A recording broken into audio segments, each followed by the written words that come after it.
अब ज़रा उस मुहिम की बात करते हैं जिस मुहिम की शुरुआत की गई है गुलिस्तान न्यूज़ की जानिब से, जहां पर जम्मू कश्मीर के अंदर ख़ास तौर पर वादी कश्मीर के अंदर जो नौजवान लड़के और लड़कियां हैं जो शादी की उम्र उसके बावजूद भी उनकी शादियां नहीं हो रही हैं। क्या कुछ वजूहात है हम सब जानते हैं, क्योंकि रसूमात इतनी ज़्यादा बढ़ गई हैं कि शादी करना मुश्किल हो रहा है। और उसके साथ साथ ही जो अपना करियर को लेकर पहले उसकी तलाश में रहते हैं, तालीम की तलाश में रहते हैं, पहले तालीम हासिल करना चाहते हैं, पीएचडी और दीगर डिग्रियां, और उसके साथ साथ ही डिग्रियां मुकम्मल होती हैं तो उसके बाद ही वो रोज़गार की तलाश में रहते हैं, जिसके साथ साथ ही उनकी उम्र जो है शादी की उम्र वो उसकी हद को पार करके फिर उनकी शादियाँ नहीं हो रही हैं और उसकी शरह जो है आए रोज़ जम्मू कश्मीर के अंदर बढ़ रही है।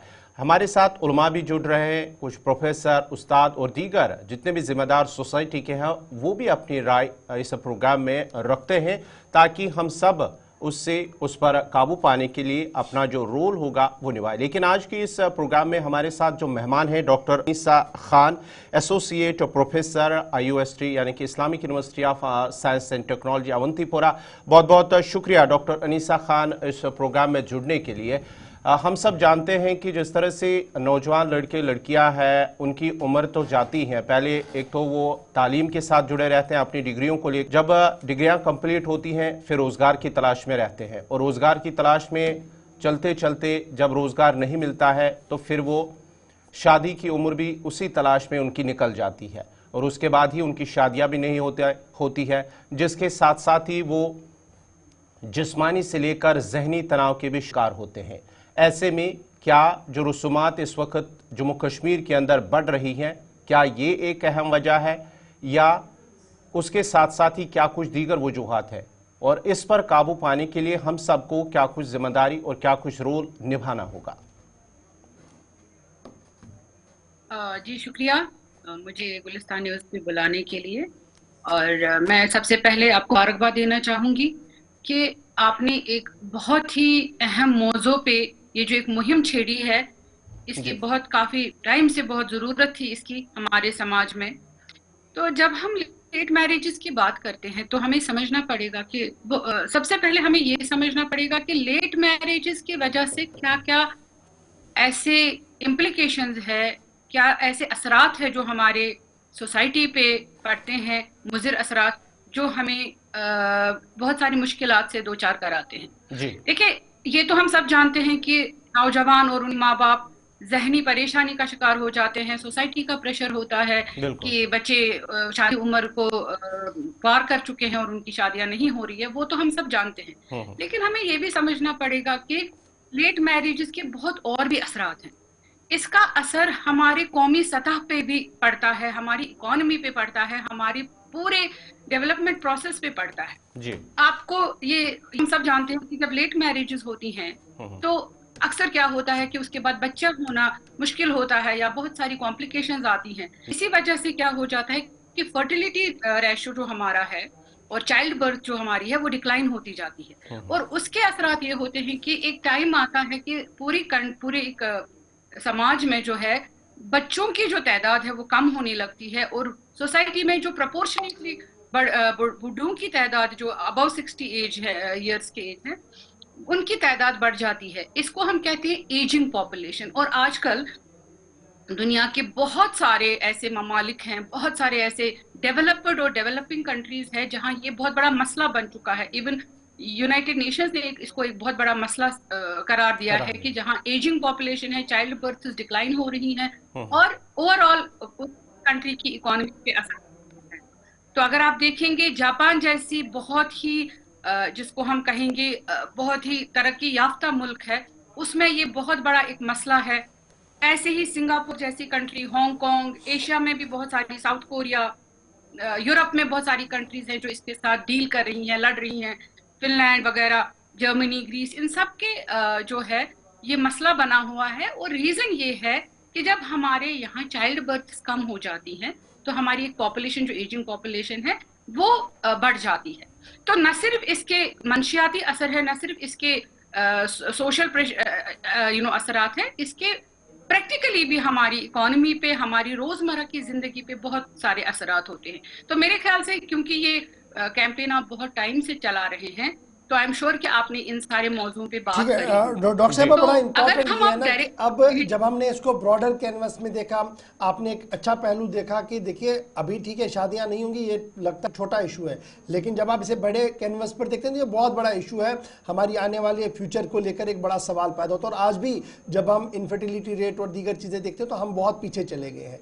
लेकिन बड़ा सवाल यह है कि इस मसले का हल आपकी नज़र में क्या है? हवा की इस पूरे मामले को कैसे देख रही है? क्योंकि पूरा मामला आप ही के इर्द गिर्द घूम रहा है, तो क्या हल हो सकता है? कहां से इसको टेक ऑफ करें ताकि इसका हल निकाला जा सके?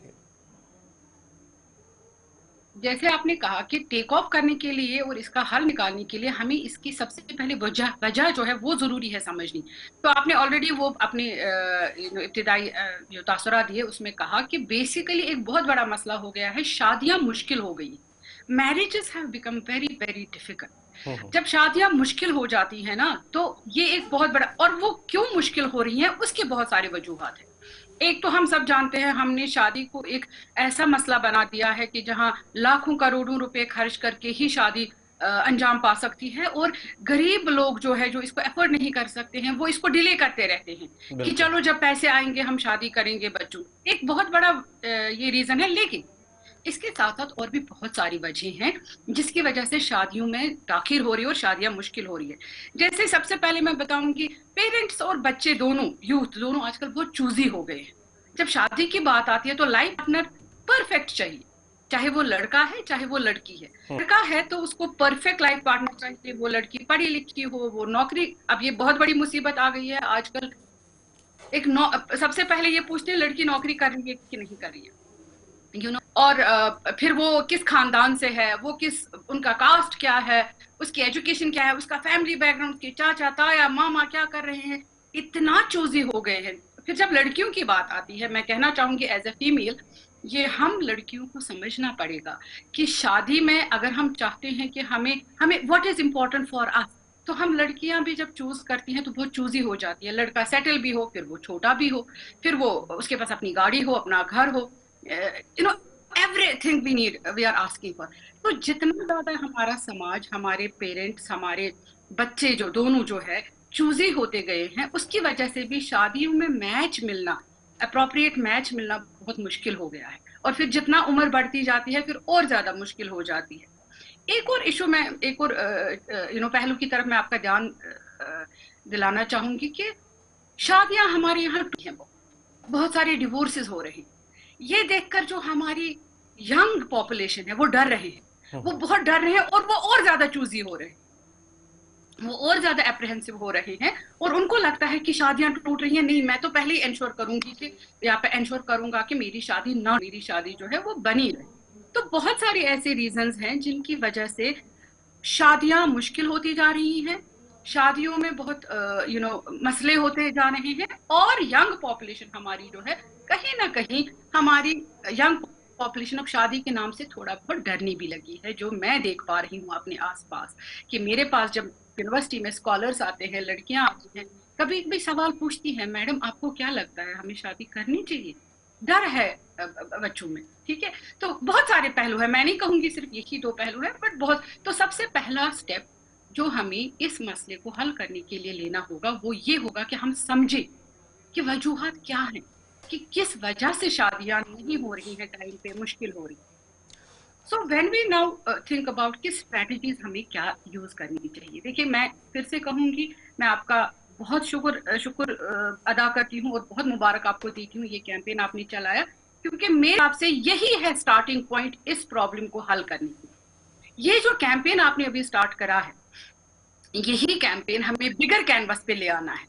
ये सिर्फ महदूद नहीं रहना चाहिए गुलिस्तान न्यूज पे, ये कैंपेन हर जगह अब पहुंचना चाहिए, हमारे एजुकेशन इंस्टीट्यूशंस में पहुंचना चाहिए, हमारे मस्जिदों में ये डिस्कशन होना चाहिए, हमारे रिलीजियस प्लेसेस पे ये डिस्कशन होना चाहिए, हर जगह ये डिस्कशन अब होना चाहिए। तो द बिगिनिंग इज दिस, यही शुरुआत है जो आपने शुरू किया है, जो हम कर रहे हैं। सबसे पहले एक सेंसिटाइजेशन। देखिए, हम जब लोगों से बात करते हैं ना लेट मैरिज की, अक्सर लोगों को पता सिर्फ ये लगता है अरे प्रेशर है सोसाइटी का इसलिए लेट मैरिज मसला है। नहीं, हमें पहले लोग ये समझाना पड़ेगा सबको कि ये लेट मैरिज सिर्फ इसलिए मसला नहीं है कि सोसाइटी का प्रेशर, लेट मैरिज इसलिए मसले कि इसके हम पे प्रैक्टिकली बहुत सारे ऐसे असरात है जो हमारी तरक्की को रोकते हैं। बिल्कुल। तो उसके बाद जब हम वो कैंपेन एक सेंसिटाइजेशन का चलाएंगे हमारे एजुकेशन इंस्टीट्यूशंस में, हमारे रिलीजियस प्लेसेस पे, हमारे मीडिया पे, पर्टिकुलरली आप पे बहुत बड़ा फर्ज आयद होता है इस चीज का। ये पहला एक कदम होगा कि हम लेट मैरिजेस की जो वबा हमारे यहाँ सोसाइटी में फैली हुई है उसको हम कर्व कर सकें। दूसरा मुझे लगता है शादियां आसान करने के लिए कुछ चीजें हम as such as a society हमें अडॉप्ट करनी पड़ेंगी। जैसे कुछ साल पहले इत्तेफाक हुआ, मैं मलेशिया गई थी कुछ अपनी एकेडमिक्स को लेकर, कुछ असाइनमेंट को लेकर। तो वहां मैंने वहां एक बहुत अच्छी चीज देखी। मलेशिया जो कंट्री है वहां पे तकरीबन एक साथ जो है लड़के लड़कियां हर एक शोबे में, चाहे वो इंडस्ट्री है, एकेडमिक्स है, कहीं पे भी है, मर्द और औरत बहुत शाना बशाना एक साथ काम कर रहे हैं। तो लेकिन मैं हैरान हो गई, मैंने जब उन औरतों से वहां बात की, मैंने देखा उन सबके कम से कम 3, 4, 5 बच्चे थे।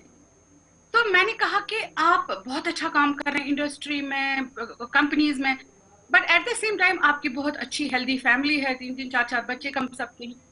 तो ये कैसे मुमकिन है? तो मुझे ये पता चला कि बहुत सारे रीजन है, उसमें एक बहुत बड़ा रीजन है वहां शादी जो है वो बहुत आसान की गई। वहां शादियां दे सेड उन्होंने ये कहा कि शादी हमारे लिए मसला नहीं है, हम प्रॉपर एज जो ही हमें आती है, मतलब and they marry very early, वो बहुत कम एज में शादियां करते हैं, कम एज में मीनस 24-25 की एज में वो शादियां करते हैं। और उन्होंने कहा हमारे यहाँ ये मसला नहीं है, शादी एक बहुत बड़ा मसला नहीं है हमारे।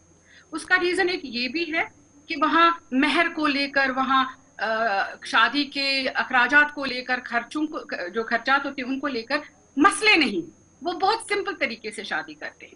तो ऑफ कोर्स ये हमारे लिए एक बहुत इंपॉर्टेंट एग्जांपल बन जाती है कि शादी को आसान बनाए, निकाह को आसान बनाए। एक तो वो एक जरूरी पहलू है। दूसरा ये है कि हमारी सोसाइटी में रोल मॉडल्स की बहुत जरूरत है। नौजवान आगे आए और मिसाली तौर पे बहुत ही आसान तरीके से और बहुत ही सिंपल तरीके से शादी करके एग्जाम्पल्स क्रिएट करें, जो बाकी, क्योंकि इस तरीके से जो बाकी यूथ है वो भी आहिस्ता आहिस्ता जो है इस चीज को एमुलेट करेंगे, इसको कॉपी करेंगे, और एक दौर चलेगा जहां पे हमारे यहाँ जो सिंपल शादियों का जो रिवाज अच्छा, है वो बढ़ता जाएगा। डॉक्टर साहब, आप पिछले कई दिनों से जब हम ये गुफ्तगू कर रहे थे, आज 28वीं किस्त है हमारी, 28वां एपिसोड है, तो अक्सर हर किस्त के अंदर, हर बात के अंदर ये कहा गया कि जनाब तब्दीलियाँ तो लाना चाहते हैं, लेकिन घर का जो निज़ाम है वहाँ पर जो अहल खाना हमारे हैं, फीमेल फोक है, वो कुछ ऐसी चीज़ें राइज कर देती है हर बार कि मुसीबतें खड़ी हो जाती है। अब की बार ये वुमेन फोक को, मेरी माँ को, मेरी बेटी को, मेरी बहन पर कितनी जिम्मेदारी है कि भैया अब हम ज़रा सुधर जाएं, क्योंकि हालात बहुत ऊपर चले गए हैं, हमारी नाक से ऊपर पानी चला गया और जीने के लिए हमारे पास बहुत महदूद रास्ते बचे हैं। देखिए, पहली बात तो मैं ये क्लियर कर दूं कि ये इनहेरेंटली कोई औरत के अंदर ये नहीं है कि उसको राइज करनी है रसूमात, लेकिन क्या होता है ना, जिसको हम कहते हैं इंटरनलाइज करना। अब इतने डेकेड्स से, इतने टाइम से ये चीजें चल रही है, अब औरतों ने और मतलब सोसाइटी ने इसको इंटरनलाइज किया है कि शादी में ये तो करना ही है, ये तो करना ही है, ये सब तो करना ही है। उस चीज को अगर हमें ब्रेक करना है तो हमें स्टार्ट करना पड़ेगा। मैं बहुत स्ट्रांगली इस चीज को एडवोकेट करती हूँ कि हमें स्टार्ट करना पड़ेगा एजुकेशन इंस्टीट्यूशंस में हमें सेंसिटाइज करना पड़ेगा उन बच्चियों को, क्योंकि वो हमारा आगे मुस्तकबिल है। जब हम बच्चियों को एजुकेशन, चाहे वो स्कूल्स है, कॉलेजेस है, यूनिवर्सिटीज हैं, जब हम वहाँ उनको काउंसलिंग करेंगे, सेंसिटाइज करेंगे, अवेयर करेंगे, तब जाके ये बात घरों में पहुंचेगी और वो काफी हद तक जो है इस चीज को इन्फ्लुएंस कर सकते हैं और अपने घर में माओ बहनों को भी इन्फ्लुएंस कर सकते हैं कि देखो ये सही नहीं है, हमें अब चेंज लाने की जरूरत है, इसके नताइज हमारे लिए बहुत बुरे हैं। तो मेरे ख्याल से इसकी, आपने जो सवाल पूछा बहुत सही है। इसको कर्व करने के लिए हमारे एजुकेशनल इंस्टीट्यूशंस में, पर्टिकुलरली जो लड़के लड़कियां तालीम हासिल कर रहे हैं, वहां से हमें शुरुआत करनी चाहिए। So we should have mass sensitization programs in universities and in colleges to sensitize youth about ill effects of late marriage. चलिए, बहुत बहुत शुक्रिया मैडम हमारे साथ ज्वाइन करने के लिए। अदीमुल फुर्सत आप हैं, लेकिन उसके बावजूद भी आपने टाइम निकाला, हमारे साथ बात की, व्यूअर्स तक अपनी बात को पहुंचाया। बहुत बहुत शुक्रिया आपका।